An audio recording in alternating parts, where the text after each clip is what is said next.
И здравейте, приятели! Добре дошли в моя канал. Това е моето първо видео. Радвам се, че сте тук. Намираме се в Велико Търново и днес ще тестваме най-добрите дюнери тук според оценката в Google. Хайде да видим сега кои са те. Приятели, първата локация, към която съм се запътил, е улица Мармалийска 35. Там би трябвало да има някакви дюнерчета, които да пробваме. Докато вървя към локацията, се сетих да ви питам, има ли хора от Велико Търново, които ме гледат в момента? Напишете го долу в коментарчето.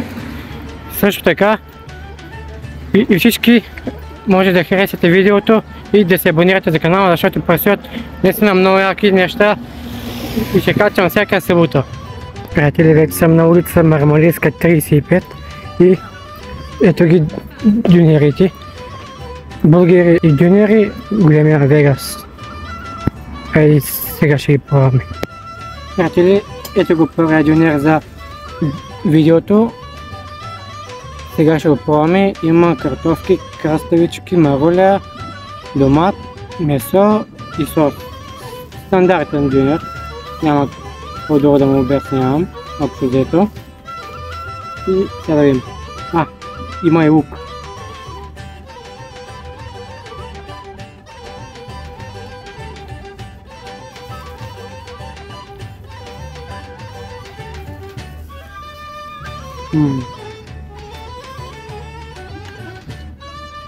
Соса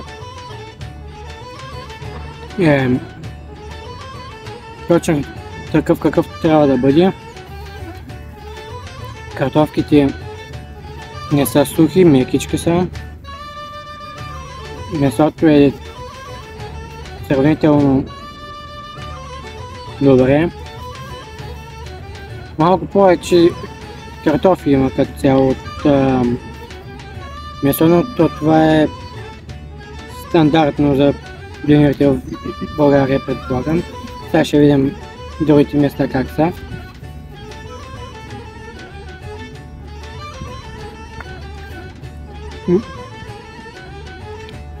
Малко се разпада, но оценката, която му давам, е 6 от 10. И между другото струва точно 6 лева и това е среден дюнер. Втория дюнер, който ще пробваме, се намира точно зад мене. Се намира точно на главния булевард на центъра. Така, приятели, ето го и втория дюнер.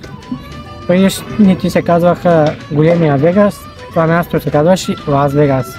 Надявам се да не са на кантер като в казиното, ама сега ще видим.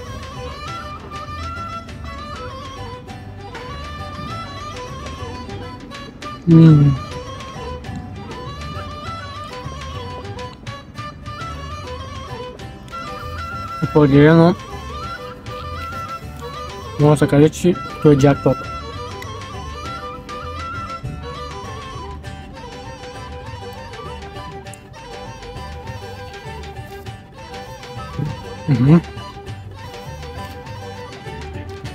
Този също е среден, но е доста по-обебен от предишния и доста по-тежък от тежичък, естествено.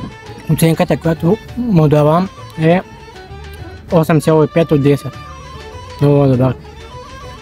Третата локация и може би последна за това видео е при майстор Миро. Хайде да го видим това майсторче дали разбира от дюнери. Така, приятели, това е последния дюнер при майстор Миро.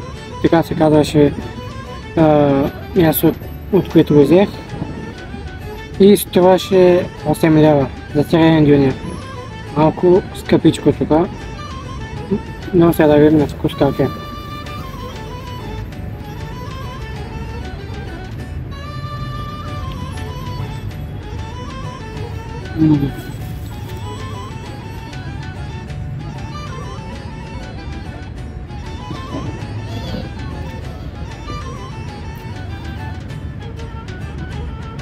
Значи месото има лимонов завършек, много е добро. Има доста от него, даже мисля, че има най-много месо от всичките досега дюнери, които пробвахме. Разликата с другите е, че тук дюнера не е с марула, защото другите имаше, а с зеле и моркови. Така че да, това е определена разлика. Соса е по-гъст от другите и по-мазничък такъв, или как да го кажа по друг начин. Не знам всъщност как, но да, определено по-мазничък, не е рядък.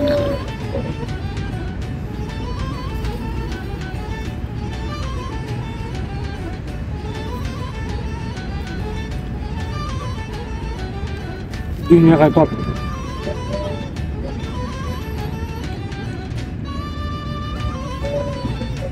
Оценка